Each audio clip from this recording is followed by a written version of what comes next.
एक राजा था। एक रात उसने एक सपना देखा। सपने में उससे एक परोपकारी साधु कह रहे थे कि बेटा, कल रात को तुम्हें एक विषैला सांप काटेगा और उसके काटने से तुम्हारी मृत्यु हो जाएगी। वह सर्प अमुक पेड़ की अमुक जड़ में रहता है।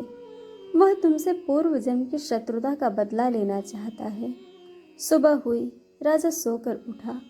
उसने सपने के बाद अपनी आत्मरक्षा के लिए क्या करना चाहिए, इसे लेकर विचार विमर्श करने लगा।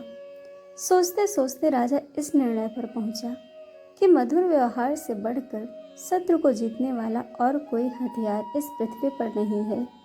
उसने सर्प के साथ मधुर व्यवहार करने का मन बनाया और उसका मन बदलने का निश्चय किया।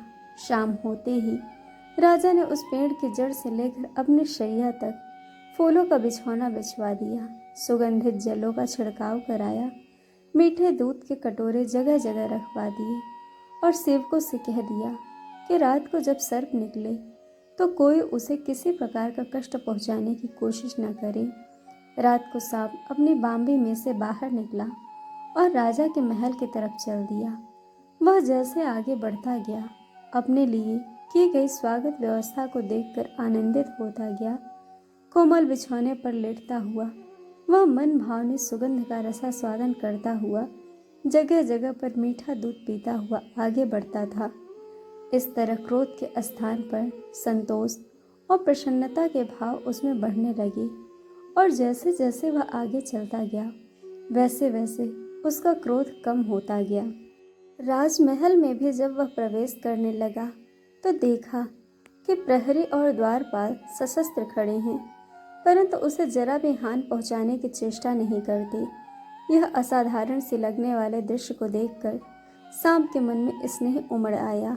सद्व्यवहार, नम्रता, मधुरता के जादू ने उसे मंत्रमुग्ध कर लिया।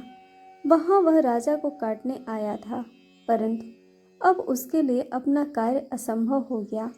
हानि पहुंचाने के लिए आने वाले शत्रु के साथ जिसका ऐसा मधुर व्यवहार है, उस धर्मात्मा राजा को काटूं तो किस प्रकार काटूं, यह प्रश्न के चलते वह दुविधा में पड़ गया। राजा के पलंग तक जाने तक सांप का निश्चय पूरी तरह से बदल गया। उधर समय से कुछ देर बाद राजा के शयन कक्ष में पहुंचा। सांप ने राजा से कहा, राजन, मैं तुम्हें काट कर अपने पूर्व जन्म का बदला चुकाने आया था, परंतु तुम्हारे सौजन्य और सद्व्यवहार ने मुझे परास्त कर दिया। अब मैं तुम्हारा शत्रु नहीं, मित्र हूँ। मित्रता के उपहार स्वरूप अपनी बहुमूल्य मणि मैं तुम्हें दे रहा हूँ। लो, इसे अपने पास रखो। इतना कहकर और मणि राजा के सामने रखकर सांप चला गया। अतः व्यक्ति व्यवहार कुशल है तो वो सब कुछ पा सकता है जो पाने की वो हार्दिक इच्छा रखता है। तो इस प्रकार से अपने शत्रु को भी मित्र बनाना असंभव नहीं है।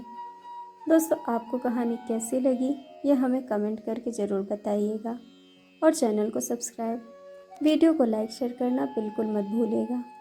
वीडियो देखने के लिए आप सभी का बहुत बहुत धन्यवाद। जल्द मिलेंगे एक और नई कहानी के साथ।